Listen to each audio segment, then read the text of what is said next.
Hello everyone, welcome to economics by Vishan Arpita. So आज जो हम पढ़ेंगे that is theory of consumer behaviour. इस थियरी के अंदर हम पढ़ेंगे कि कैसे कंज्यूमर बिहेव करता है फॉर कंजम्पशन ऑफ गुड, जो कि वो ऑप्टिमली करता है according to his budget and according to his inner being और हार्ट। ठीक है। सो दो तरीके से वो बिहेव करता है। वन इज़ जो उसका बिहेवियर होता है according to his budget. Budget मतलब उसकी जेब में कितना पैसा है, उसके हिसाब से जब वो बिहेवियर करेगा that is according to his budget और इनकम।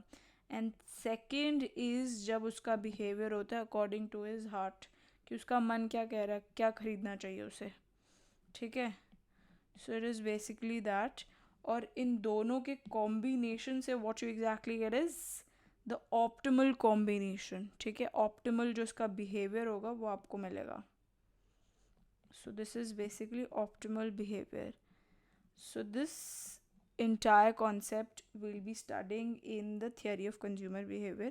So इस पार्ट के अंदर I'll be covering जो behavior according to his budget, उसके जेब में कितना पैसा पड़ा है वो हम कवर करेंगे। according to his heart और inner being वो हम नेक्स्ट वीडियो के अंदर कवर करेंगे। ठीक है। और इसका अगर आपको PDF चाहिए, there's a channel on Telegram with the name Economics by Vishan Arpita, वहाँ से जाके आप इसे डाउनलोड कर सकते हैं। ठीक है। सो फर्स्ट वील सी कंज्यूमर का बिहेवियर अकॉर्डिंग टू बजट क्या है। ठीक है। कि वो कैसे बिहेव करता है अपने बजट के हिसाब से, अकॉर्डिंग टू बजट। ठीक है। अब सपोज करो कि जो कंज्यूमर जिसको खरीदना है कुछ, उसके पास दो ऑप्शंस हैं परचेज करने के लिए। एक है गुड वन और एक है गुड टू। ठीक है। सो गुड वन के जो यूनिट्स खरीद रहा है दैट इज़ X1। सो ये यूनिट्स हैं जो कि गुड वन के हैं। ठीक है। और इसका प्राइस जो है that is P1। Similarly good two जो है उसके यूनिट्स X1 हो गए, यूनिट्स ऑफ गुड टू। ठीक है। जो उसका प्राइस है दैट इज़ P2। और जो उसकी जेब में पैसा पड़ा that is M, money income क्या है उसकी। ठीक है। P1X1 जो है, जो वो खर्चा कर रहा है गुड वन के ऊपर। ठीक है।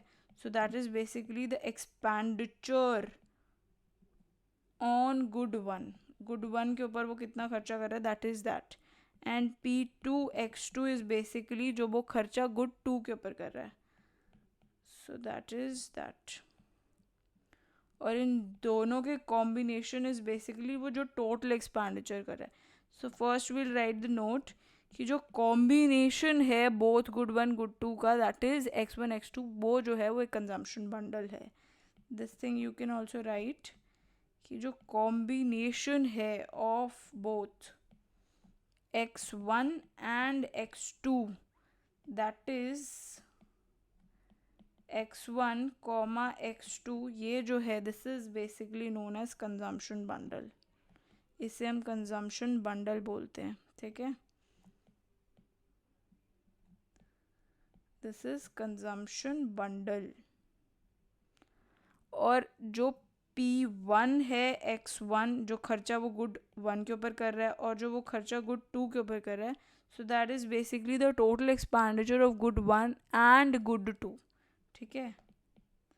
So it is basically that. So ये जो टोटल खर्चा है जो वो दोनों गुड्स के ऊपर कर रहा है, good one and good two. ठीक है। सो ये जो टोटल एक्सपेंडिचर है that should not be more than his income. उसकी मनी इनकम से ज़्यादा नहीं होना चाहिए। जो पैसा खर्च कर रहा है वो उसकी मनी इनकम जितना या उससे कम। So that is why it is known as budget constraint. इसे हम क्या बोलते हैं, बजट कंस्ट्रेंट। कि या वो कम होना चाहिए या वो इक्वल टू होना चाहिए। ठीक है। तो इसलिए हम इसे क्या बोलते हैं, बजट कॉन्स्ट्रेंट। अगर टोटल एक्सपेंडिचर इक्वल है उसकी इनकम के, then in that case that's the budget line equation. ठीक है। सो अगर टोटल का खर्चा मतलब एक्सपेंडिचर वो इक्वल है टू उसकी इनकम, उसकी जेब में जितना पैसा रखा है उतने का ही खर्चा करे, then in that case that's the budget line की equation.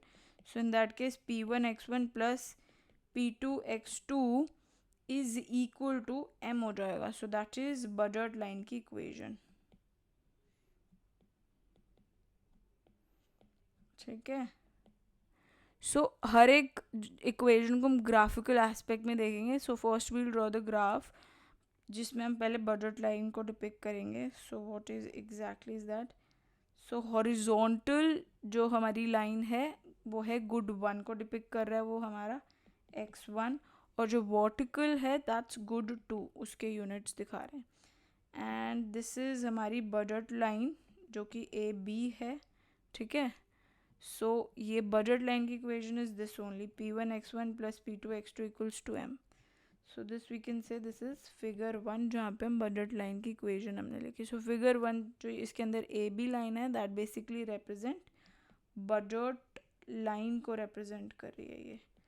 So this is basically budget line at which consumer का एक्सपेंडिचर एग्जैक्टली उसकी इनकम या बजट के बराबर है. ऑल्सो अगर बंडल्स बजट लाइन के अंदर हैं कोई, जैसे कि हियर हियर हियर, तो ये सारे जो बंडल्स हैं दे आर अफोर्डेबल, वो अफोर्ड कर सकता है. ठीक है. वो consumer is able to afford because it is within the limit of his budget, उसकी बजट के अंदर हैं. ठीक है.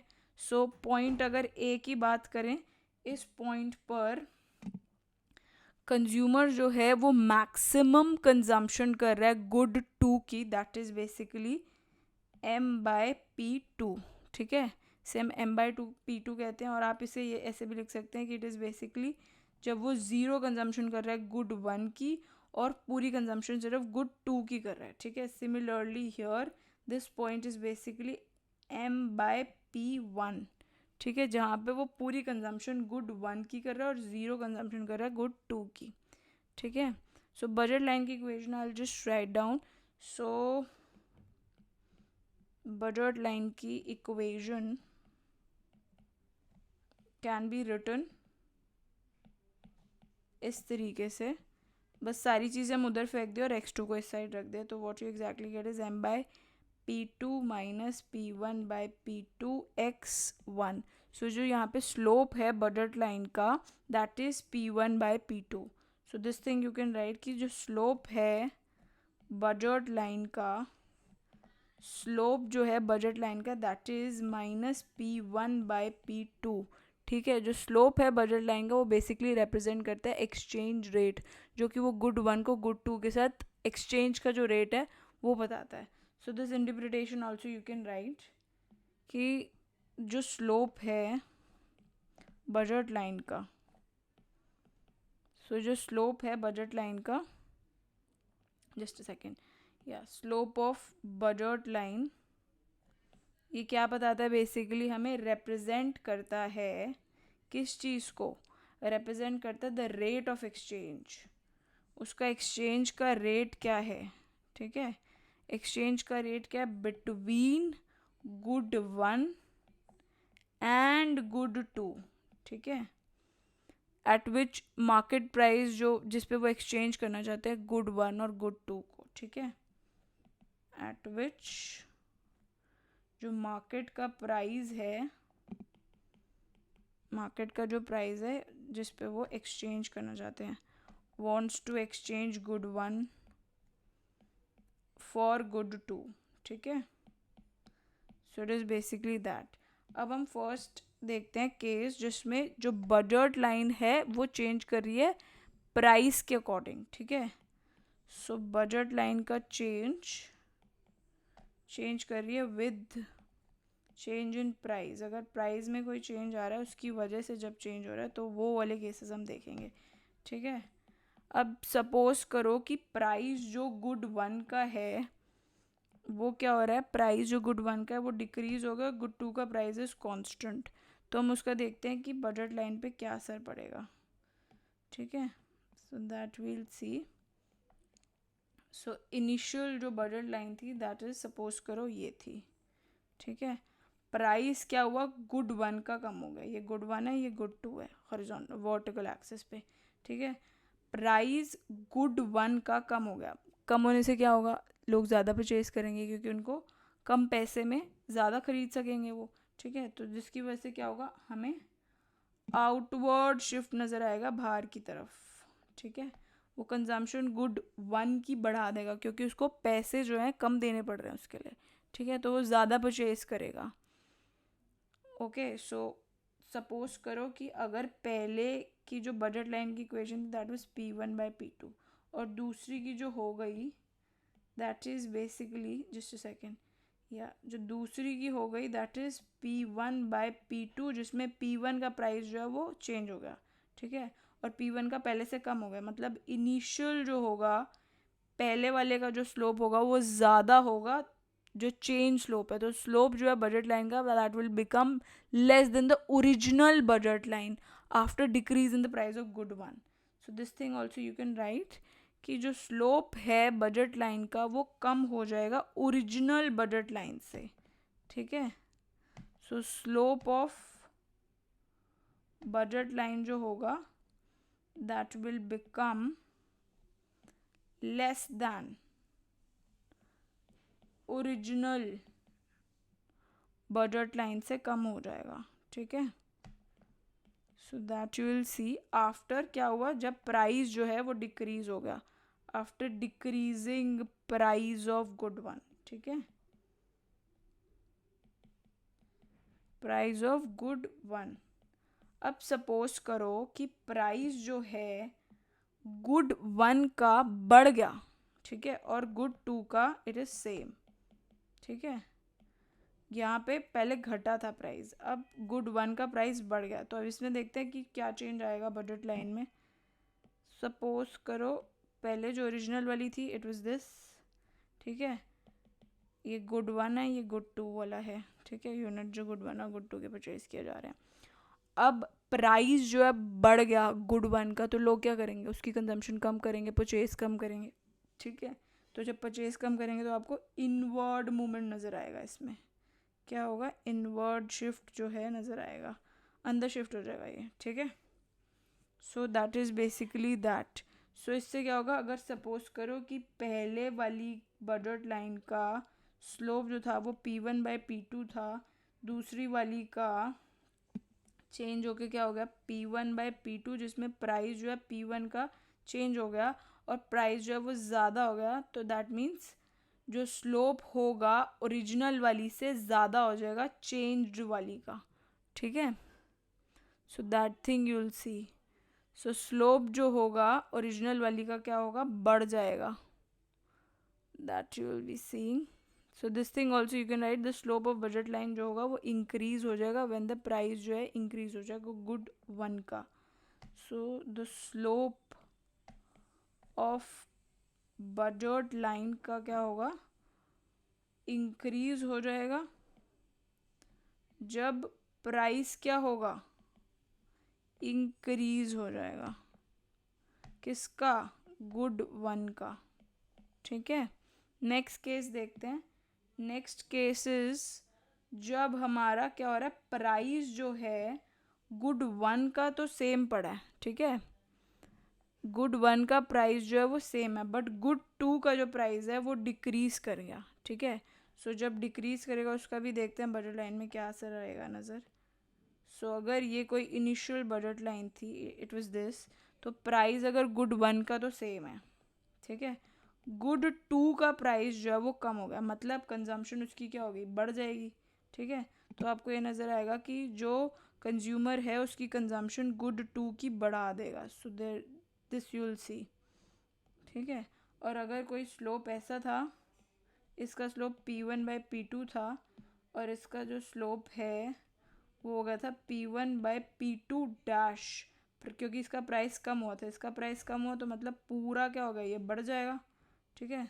सो स्लोप जो होगा ओरिजिनल वाले का वो कम हो जाएगा और जो न्यू वाला है उसका स्लोप ज़्यादा हो जाएगा बजट लाइन का, ठीक है, that you will be seeing. So slope जो होगा बजट लाइन का इंक्रीज हो जाएगा जब प्राइस जो होगा गुड टू का वो डिक्रीज हो जाएगा, ठीक है, that you will be seeing.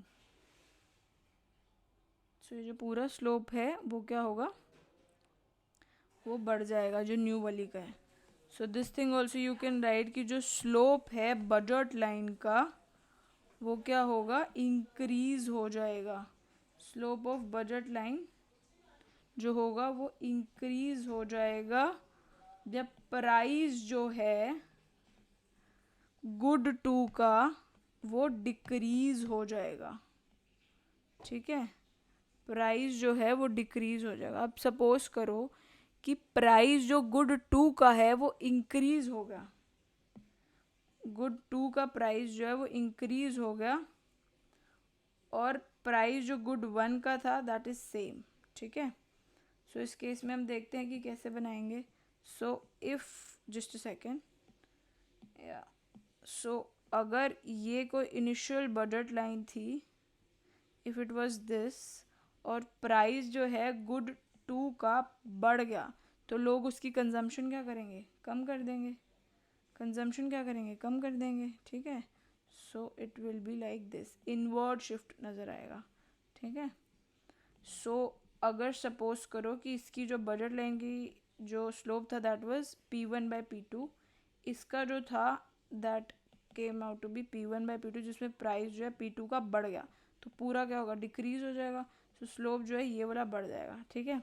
सो इसमें ये आपको नज़र आएगा कि स्लोप जो है बजट लाइन का क्या होगा, इस केस में हमारा स्लोप बजट लाइन का न्यू वाली का इंक्रीज हो गया, इसमें बजट लाइन का स्लोप जो होगा वो डिक्रीज हो जाएगा, ठीक है, जब प्राइस जो है गुड टू का इंक्रीज हो जाएगा। So the same thing will be writing, slope of budget line क्या होगा, डिक्रीज हो जाएगा जब प्राइस जो है गुड टू का वो इंक्रीज हो जाएगा, व्हेन प्राइस जो होगा गुड टू का वो इंक्रीज हो जाएगा, ठीक है। सो अब एक और केस देखते हैं जिसमें चेंज जो आ रहा है दैट इज इन, चेंज जो आ रहा है वो किस में आ रहा है, चेंज आ रहा है हमारा इनकम में चेंज आ रहा है, तो क्या होगा, ठीक है। तो सपोज करो कि the B point I am writing कि जिसमें बजट लाइन जो है वो चेंज हो रही है विद चेंज इन इनकम और बजट, एम में चेंज आ रहा है कि उसके पास जो पैसे, उसकी जेब में जो पैसा रखा है, जो उसकी इनकम आती है वो बढ़ जाए या घट जाए तो क्या होगा, ठीक है। सो अब प्राइस में कुछ चेंज नहीं है, प्राइस जो है वो सेम रहेगा, बस इनकम में चेंज हो रही है। उस टाइम जो पहले हमने देखा है उसमें इनकम जो थी वो सेम थी, जो चेंज आया था that was because of the price में कुछ चेंज आया था, गुड वन और गुड टू के, तो उसके 4 केसेस वी स्टार्टेड, ठीक है। अब सपोज करें इनकम जो है वो चेंज हो गई, ठीक है, इनकम सपोज करो इंक्रीज हो गई, तो बजट लाइन में क्या शिफ्ट नज़र आएगा, budget line parallelly upward move कर जाएगा, ठीक है। So that we will be seeing. So अगर कोई ऐसे थी विच इज़ बेसिकली मान ले ए बी है, ठीक है। सो अगर ए बी है तो अगर इनकम बढ़ जाएगी तो आपको ये पैरेलली ऊपर नज़र आएगा कि ऊपर हो जाएगा ये, ठीक है। So it will shift upward from A B to, you can say GH, upward move, shift नज़र आएगा आपको, ठीक है, मूवमेंट में शिफ्ट आएगा, ठीक है। सो अगर ये P1 था हमारा, इसका जो स्लोप था P1/P2 था, और इसका अगर स्लोप माने ये भी P1/P2 है, दोनों के स्लोप बराबर होंगे, ठीक है, क्योंकि दोनों सेम प्रपोर्शन से बढ़ रहे हैं। अगर उसकी इनकम बढ़ रही है तो सेम दोनों चीज़ों पे सेम प्रपोर्शन से अपनी कंजम्पशन बढ़ा रहा है, ठीक है। सिमिलरली अगर मानो कि एम इनकम जो है उसकी घट जाए तो क्या होगा, डाउनवर्ड शिफ्ट नज़र आएगा, ठीक है, डाउनवर्ड पैरेलल शिफ्ट नज़र आएगा। So you will be seeing like this, ऐसे हो जाएगा, ठीक है, इट विल शिफ्ट डाउनवर्ड, ठीक है, दोनों गुड्स की कंजम्पशन कम कर देगा क्योंकि उसको जो पैसा मिल रहा था, जो उसकी जेब में पहले पैसा था वो कम हो गया है। So after that you will C a downward shift, ठीक है। आई होप आपको सब सारे केसेस अच्छे से समझ में आए होंगे। Next video of mine I will be covering the consumer behaviour according to his heart, वो अपने हार्ट के हिसाब से कैसे बिहेव करता है, that we will be doing. Stay tuned for that as well. Also अगर आपको उसका PDF चाहिए you can go and subscribe to my Telegram channel, वहाँ से आप जाके ले सकते हैं, it's all free of cost, ठीक है। आई होप आपको सब कुछ समझ में आया होगा। थैंक्स फॉर वॉचिंग, और अगर आपको मेरा काम पसंद आता है तो इन वीडियोज़ को लाइक करें, शेयर करें और सब्सक्राइब करें। Thanks for watching, bye bye.